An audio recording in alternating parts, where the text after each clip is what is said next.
L'astronomie, c'est un petit peu comme de la musique. Vous allez utiliser un instrument, et au même titre qu'un piano doit être accordé, l'instrument lui aussi doit être réglé pour donner sa pleine capacité. Et ce réglage s'appelle la collimation. Donc aujourd'hui, on va voir la collimation d'un Newton avec un nouveau laser qui s'appelle le laser Farpoint. Est-ce que toi t'accordes un piano électrique? Oh ta gueule!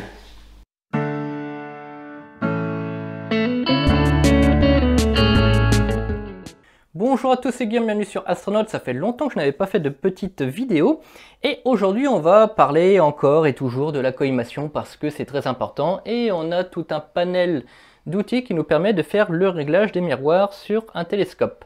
Aujourd'hui on va surtout se concentrer sur un laser de collimation de la marque Farpoint qui nous offre aussi avec le laser un petit Cheshire. On va voir, c'est un outil un petit peu particulier.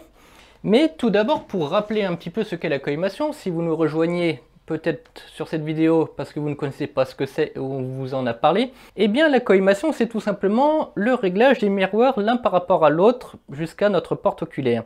Qu'est-ce qui va se passer si ce réglage est mauvais? Eh bien tout simplement vous allez avoir des images floues et même des aberrations et des déformations d'étoiles.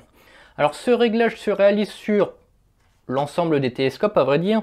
Ici on va se concentrer surtout sur les réglages des télescopes Newton, c'est plutôt ce que vous allez retrouver avec des réglages par laser ou par Cheshire, tout simplement parce que les Schmidt, Cassegrain ou les Ritchey-Chrétien, la collimation est un petit peu différente. Alors maintenant on va se concentrer plus particulièrement sur le laser Farpoint, mais avant tout, je vous propose déjà de vous abonner si vous n'êtes pas encore abonné à la chaîne pour rester au courant des dernières vidéos et aussi des promotions de mon magasin que je tiens, www.univers-astro.fr. On en reparlera un petit peu après. Bref, quand vous allez acheter le laser Farpoint, donc vous allez déjà avoir un laser donc ou en 1 pouce 25 uniquement, ou alors en 2 pouces, mais aussi en 1 pouce 25. Donc vous allez l'avoir ici dans son coffret. Voilà, c'est un gros laser.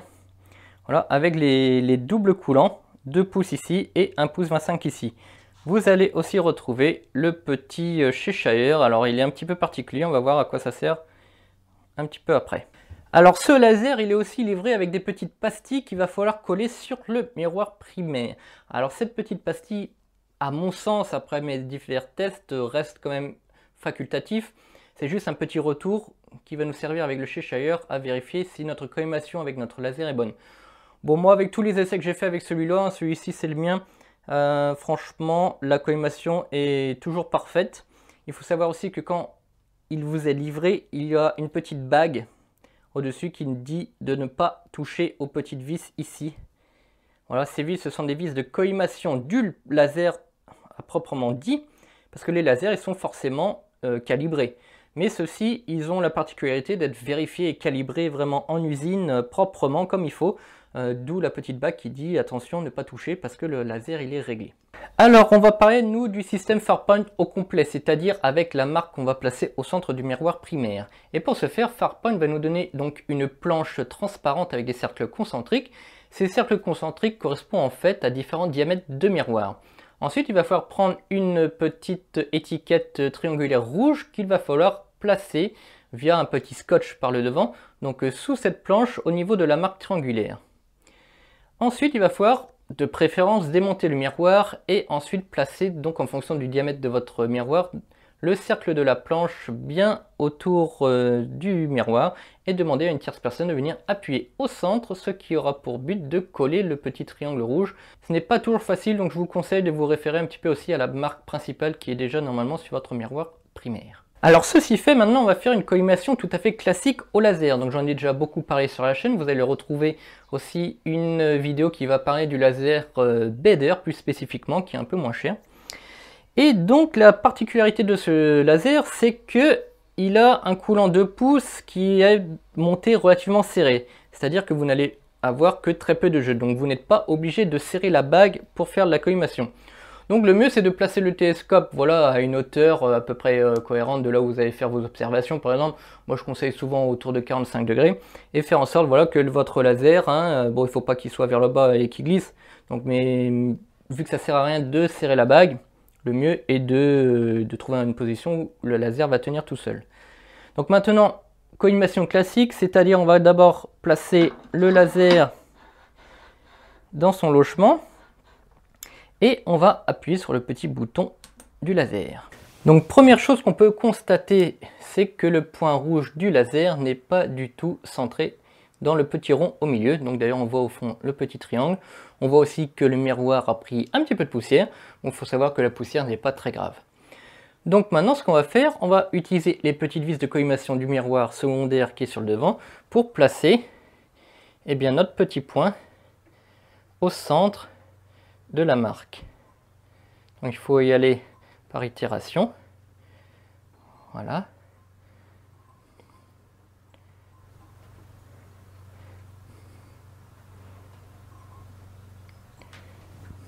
Donc on peut voir que notre point rouge est bien centré dans le rond central du miroir. Donc le but maintenant est de venir vérifier si notre retour du laser, qui est réfléchi donc par nos deux miroirs, retourne bien à son point de départ. Ici on peut voir que les deux points ne sont pas concentriques, c'est-à-dire que notre retour de laser ne revient pas à sa point d'origine. Donc on n'est toujours pas bon. Donc maintenant qu'on sait qu'on a bien réglé notre miroir secondaire, qui consiste donc à mettre le point rouge au centre du miroir primaire via les vis de devant, eh bien il va falloir venir jouer sur les 3 vis de collimation du miroir primaire qui se trouve à l'arrière. Souvent vous allez retrouver donc 3 vis de freinage et 3 vis de réglage. Alors je conçois que ce n'est pas très pratique avec ce laser pour venir vérifier qui coïncide bien, mais il est quand même ultra précis et franchement c'est un pur bonheur après sur les photos. Alors on va dévisser les vis de serrage et on va venir régler notre laser.